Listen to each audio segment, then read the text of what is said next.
d'enregistrer cette séance. Je te donne la parole.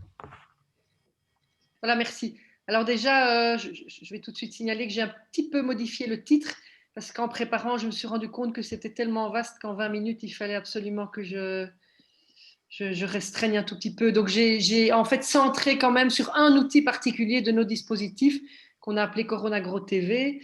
Et donc, merci pour la présentation. Merci à tout le monde et à tous ceux qui sont là. Et donc, comme je l'ai signalé avant qu'on ne commence, je ne suis pas du tout une pédagogue, donc je n'ai sûrement pas le bon vocabulaire ni les capacités de conceptualisation ou modélisation du domaine. Donc, je serais ravie si certaines personnes après veulent s'approprier les choses et mettre ça dans un formalisme qui est plus approprié. Il s'agit vraiment ici de vous relater notre travail de terrain, je dirais. Alors, donc d'abord une toute petite présentation de la faculté dont nous parlons, donc la faculté des bio-ingénieurs. C'est une assez petite faculté, enfin, ou moyenne on va dire, mais certainement pas une grosse faculté, 1300 étudiants, une trentaine de profs, une vingtaine d'assistants d'enseignement, une équipe administrative. Je devrais aussi rajouter du personnel technique qui intervient dans les enseignements, mais qui est difficile à dénombrer. Et je dirais que c'est une faculté, c'est sans doute un point de départ important qui, bien avant la crise Corona, a toujours eu un côté très convivial, sans doute lié à la petite taille, et beaucoup de solidarité. Alors, il faut dire aussi que d'une part, nous ne sommes pas du tout soumis à des logiques de concours ou de restriction de l'accès à la profession, ce qui permet évidemment de travailler de manière très collective sans qu'il y ait d'entrave à cela.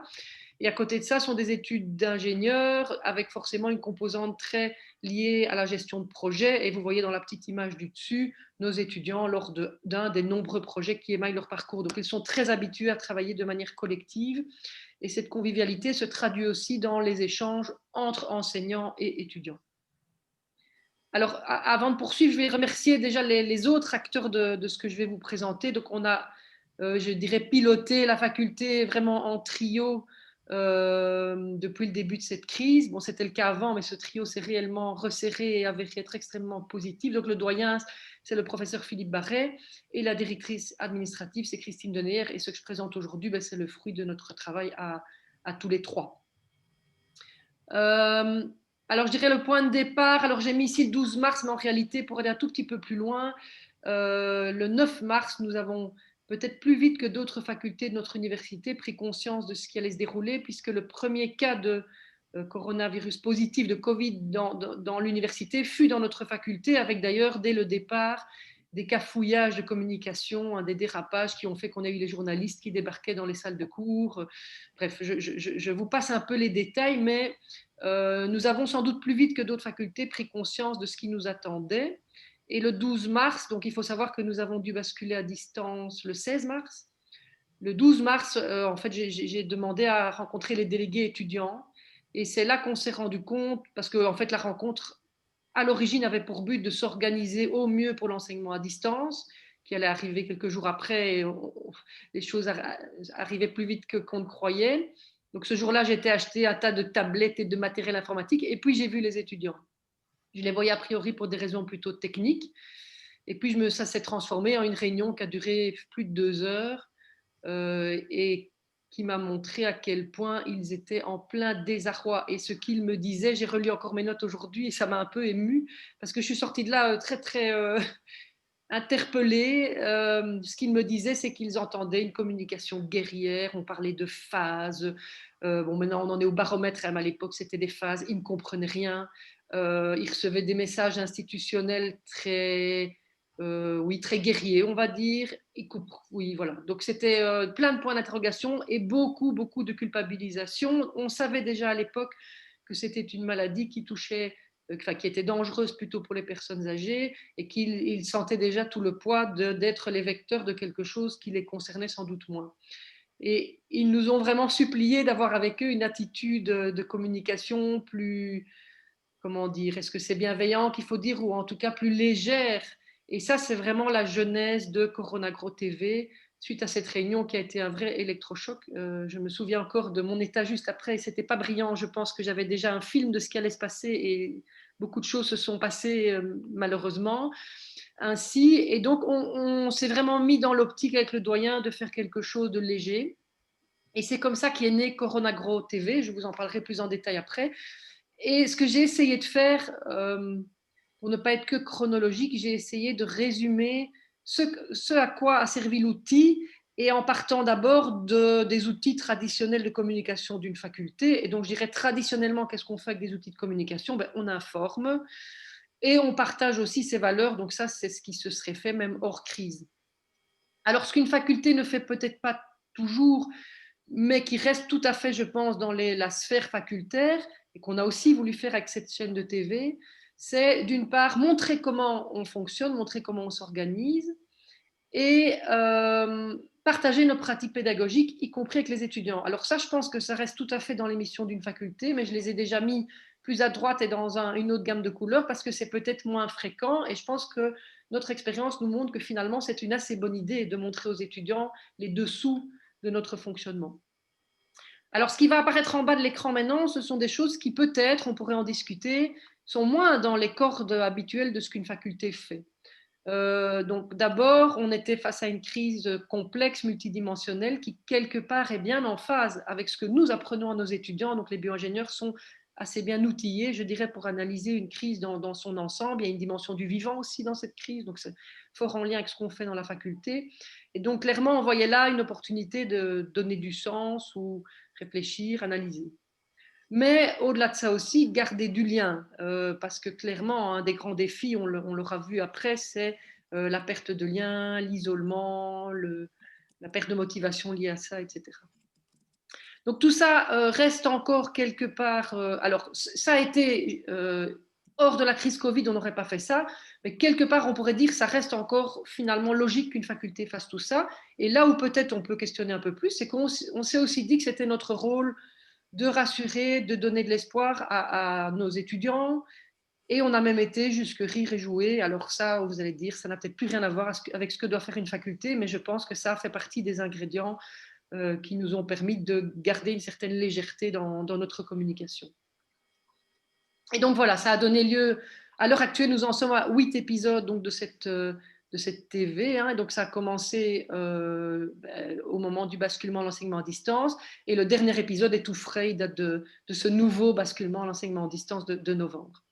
Alors, chaque épisode est publié par 2 canaux différents. Il y a à chaque fois un canal des étudiants, c'est leur groupe Facebook. Et puis, à chaque fois aussi un canal pour les enseignants, même si les enseignants vont aussi éventuellement sur ce groupe Facebook qui n'est pas fermé. Mais donc, ça s'adresse finalement à toute notre communauté. Ah, je pensais que j'avais un transparent qui disait ça, ben non, il n'y est pas. Donc voilà, notre première cible, c'était nos étudiants, mais en réalité, très vite, on s'est rendu compte que par le même biais, on touchait toute notre communauté, les enseignants, voilà, toutes les personnes qui gravitent autour de la faculté. Donc, ce que je vais faire maintenant sera plus chronologique. Je vais passer les épisodes en revue et puis ce sera entrecoupé de sondages.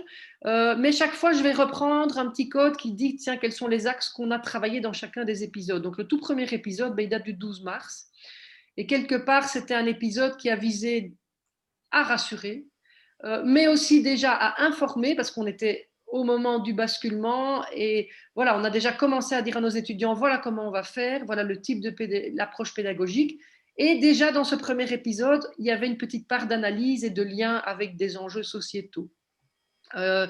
Cet épisode a été vu plus de 5000 fois pour une faculté de 1300 étudiants, donc il y a eu quand même un retentissement un petit peu au-delà de nos murs, même si bien sûr ça reste une communauté limitée, hein, essentiellement on va dire, nos étudiants et peut-être quelques proches à eux et un petit peu la communauté de notre université. Le lendemain déjà, ah oui, alors je vais quand même dire autre chose, c'est que dans cet épisode, si vous le regardez, on n'est pas très sérieux, mais il faut savoir qu'on est épuisé parce qu'en fait, depuis le début de cette semaine-là, on a travaillé comme des fous et on tourne ça dans la cafétéria des étudiants devant une dizaine d'étudiants qui sont hilars et donc forcément, nous sommes hilars également, ce qui peut paraître décalé, voire inapproprié. Ça, c'est un élément de contexte important. On n'est pas masqué non plus, la distance sociale, on peut en reparler, mais on est le 12 mars, donc je crois qu'il faut se rappeler de tout ça.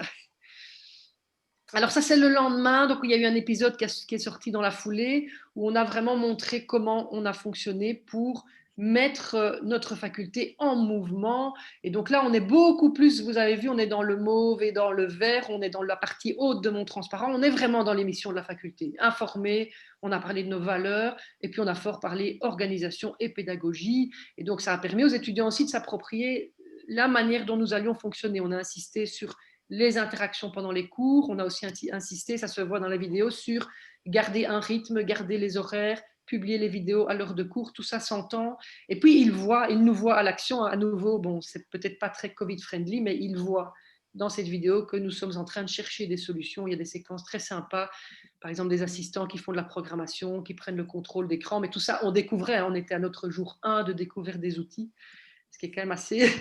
Quand on y repense, donc voilà, c'était jour 1 de découvrir des outils. La veille, j'achetais des tablettes pour tout le monde, et le lundi, on donnait cours. Alors, une semaine après, on était quand même un peu dans le blues de chacun chez soi, Louvain-la-Neuve très très vide, et donc là, on a fait un petit quiz. On s'est promené dans Louvain-la-Neuve, c'était un petit peu nostalgique, je pense. Je crois que ça a beaucoup plu aux étudiants aussi. C'était bon, voilà, une petite manière un petit peu plus poétique peut-être de garder du lien. Il y avait à nouveau des éléments d'information, mais clairement, on était dans le lien et dans le jeu, c'était sous forme d'un quiz avec toutes sortes de petits détails sur Louvain-la-Neuve qu'ils ont pu regarder et voilà, essayer de découvrir. Alors, suite à ça, on avait lancé déjà un sondage, donc après une première semaine de cours à distance, et on s'est d'abord inquiété évidemment de voir si on avait bien embrayé sur les cours à distance. Et donc, à ce niveau-là, on a remarqué qu'après une semaine, environ la moitié des étudiants avaient au moins eu 80% du programme classique, ce qui n'est pas si mal que ça, compte tenu des circonstances. Bien sûr, on voit que certains étudiants déclarent des pourcentages très faibles, hein, donc ça dépend à quel endroit du cursus les étudiants se trouvaient. Tiens, je vois que le nombre... Ah oui, voilà, il y avait environ 500 répondants, ce qui est beaucoup hein, pour une faculté de 1300. Donc, on voit déjà tout de suite aussi qu'on avait une bonne participation. Alors, du côté prof, même question. Donc, les sondages ont toujours été doublés étudiants-prof. Et là, on voit d'abord que c'était plus compliqué d'assurer les TP que les cours. Donc, vous avez en vert foncé la fraction de profs qui estiment avoir donné à 100% leur enseignement. Et on voit aussi, si on compare aux données des étudiants, que c'est un peu plus élevé. Donc, ce qui nous fait penser aussi qu'en partie, les étudiants qui n'ont pas eu leur programme de cours, c'est peut-être parce qu'eux n'avaient pas encore embrayé, alors que les profs avaient déjà mis à disposition. Bon, voilà, là, il y a toujours une part d'interprétation qui doit être faite.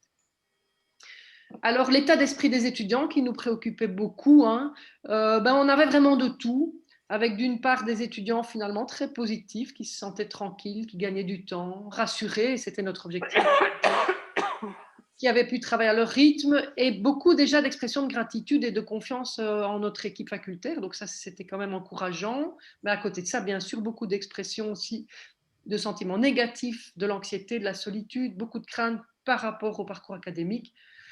La charge de travail que j'ai entendu mentionner dans d'autres exposés, la difficulté à s'organiser et bien sûr les problèmes matériels qui reviennent juste après. Donc on les a aussi interrogés sur l'environnement de travail. C'était une de nos grosses préoccupations, à nouveau comme beaucoup de collègues partout ailleurs. Avait-il le matériel et non seulement le matériel mais le lieu de vie adéquat, etc. Alors là, on voit qu'on a quand même une bonne population dans de très bonnes ou de bonnes conditions, mais on avait quand même une vingtaine de pourcents d'étudiants en difficulté par rapport à ça, ce qui nous a beaucoup mobilisés. Donc en 20 minutes, je ne peux pas tout montrer, mais c'est vrai que par derrière, on a essayé de faire pas mal de choses aussi pour leur donner accès à de l'aide. Et bien sûr, tout ça chapeauté par l'université qui elle-même est venue en appui avec une logistique institutionnelle. Quelques petits commentaires glanés dans cette enquête. Donc, bon, moi, ce qui m'impressionnait aussi, c'est qu'on fait une enquête, on a 500 répondants sur 1300 et que tous se lâchent avec énormément de commentaires ouverts. Mais beaucoup pointaient le rôle positif de cette Corona Gros TV, ce qui évidemment nous a donné la motivation pour poursuivre par ce travail-là. Donc, si on faisait une recherche, en fait, ici, je n'ai pas pu préparer tous les chiffres, mais significativement, en tout cas, c'était cité très souvent dans les commentaires. Alors, l'épisode suivant a cela d'intéressant, c'est qu'il s'est mis à devenir un outil plus collectif. Donc là, on est le 26 mars, une dizaine de jours en fait après le passage à l'enseignement à distance. Et là, en fait, ce que vous voyez déjà sur l'image, c'est un générique qui a été créé par un étudiant. Vous reconnaissez sans doute le logo de la série Friends, dont il s'est inspiré pour faire un générique très très vivant, très sympa. Et donc, dans cette séquence, on s'est mis plutôt à tisser des liens. Donc, il y a des contributions d'étudiants, d'enseignants. Les enseignants ont choisi de la musique, par exemple. Des étudiants envoyaient des photos. Mais il y avait à nouveau des séquences d'informations parce qu'on commençait évidemment à avoir plus de choses à leur dire sur leur stage, sur leur mémoire. Il avait fallu un petit peu de temps que tout ça se mette en place. bon, c'est une séquence aussi où il y avait pas mal de rire et finalement de quoi se rassurer. Juste après ça, on a fait un deuxième sondage, donc qui venait, on va dire, 2-3 semaines après. Tiens, je suis à 20-22 mars. Ah non, pardon, excusez-moi, j'ai oublié de changer le titre, ça c'est un malheureux copier-coller. Ce sondage, c'est un petit peu plus tardif. On est à 2-3 semaines de cours à distance. Et bon, on retrouve chez les étudiants des feedbacks qui vont du positif et en fait beaucoup de remerciements pour la prise en charge, beaucoup d'anxiété, énormément d'anxiété. Et on tombe sur des demandes plus pratiques. Ben, on avait commencé à mettre le pied à l'étrier pour les cours et donc par exemple, tout le monde n'enregistrait pas les cours, ça devenait une demande importante à cause des problèmes Wi-Fi. La question du contact visuel, hein, la petite vignette vidéo où on voit son enseignant, on s'est rendu compte à ce moment-là que ça comptait. Le besoin d'être informé, le rythme soutenu des cours, donc tout ça, c'était des choses qui étaient soulevées. Alors, du côté des enseignants, on était toujours dans finalement du très positif, beaucoup d'optimisme, ou alors de simplement, bah, j'y vais step by step et je m'en sors comme ça.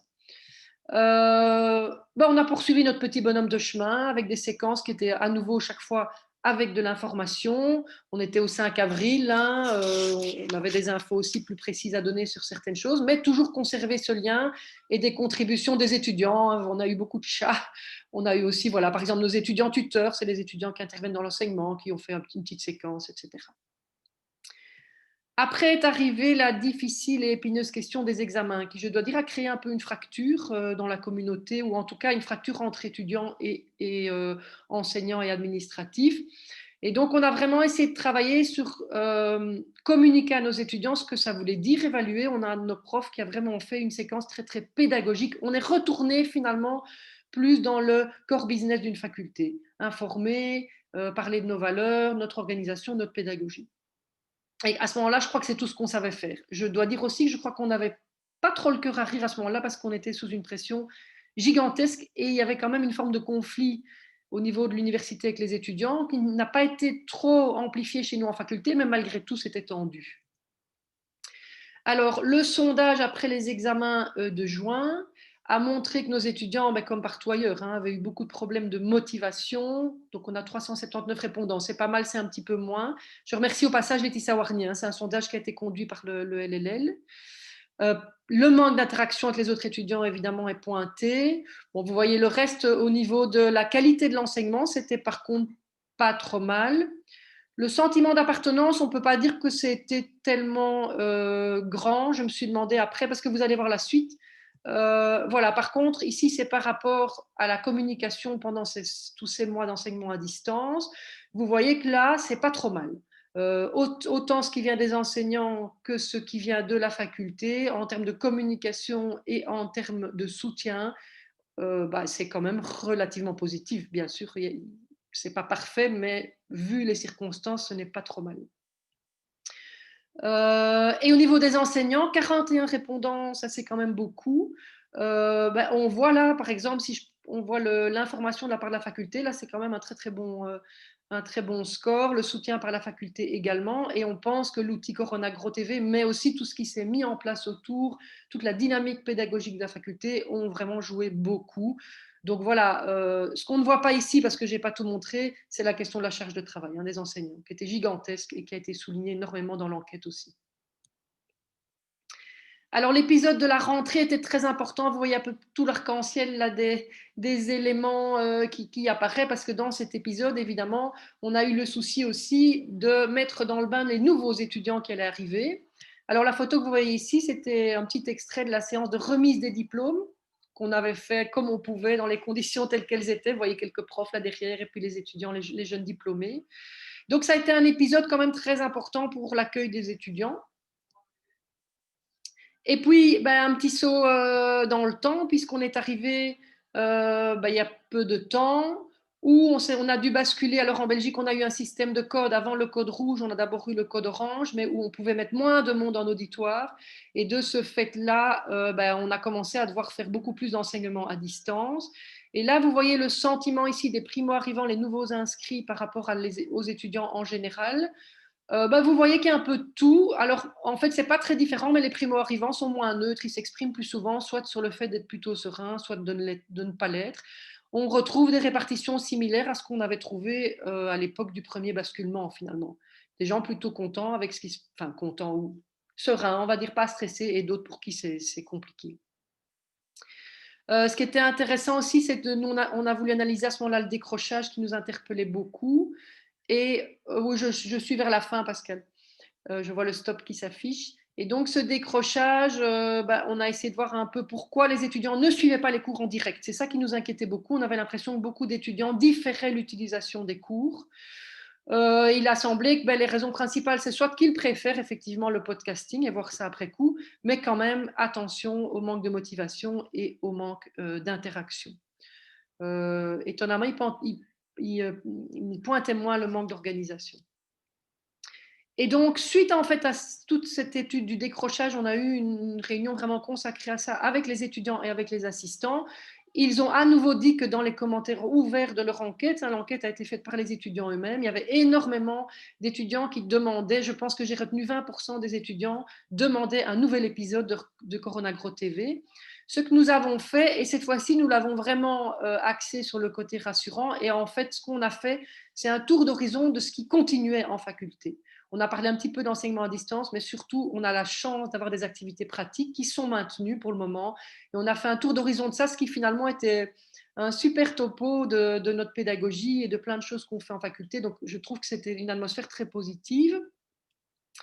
Voilà, donc je vais essayer d'être brève pour terminer. D'abord, je pense que de notre expérience, le fait de travailler en équipe, c'est avéré vraiment payant. Il n'y avait pas juste un doyen, mais il y avait vraiment une équipe avec doyen, vice-doyenne et directrice. On a beaucoup fait participer notre personnel et nos étudiants à la gestion. On s'est rendu compte qu'on ne pouvait pas sous-estimer les différentes attitudes face au changement. On peut en discuter après parce que je dois clôturer. Et on a doublé en fait l'appui institutionnel, en général par des formations et du helpdesk interne à la faculté. Excusez-moi pour la petite coquille.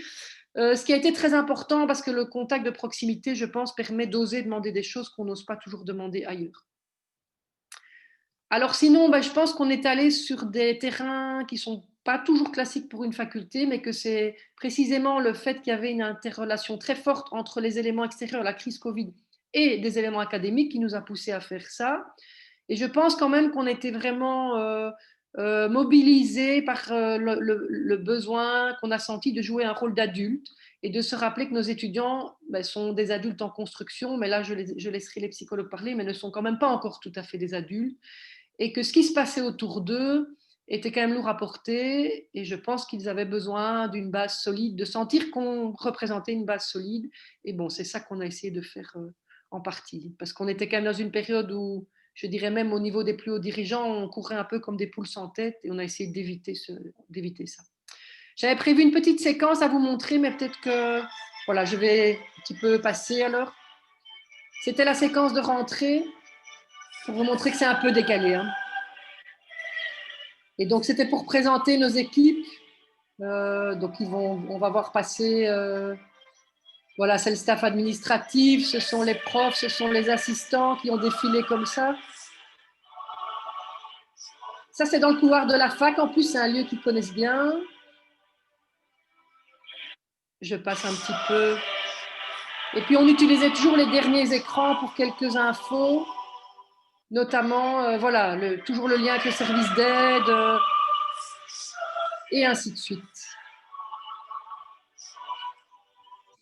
Voilà, moi j'ai terminé. J'ai mis comme dernière dia en fait un petit cartoon de Benoît Rossan qui nous a croqué dans une de ses chroniques du confinement. Voilà.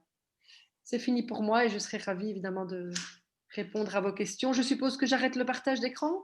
Oui, si tu veux bien, Christine, je te remercie beaucoup.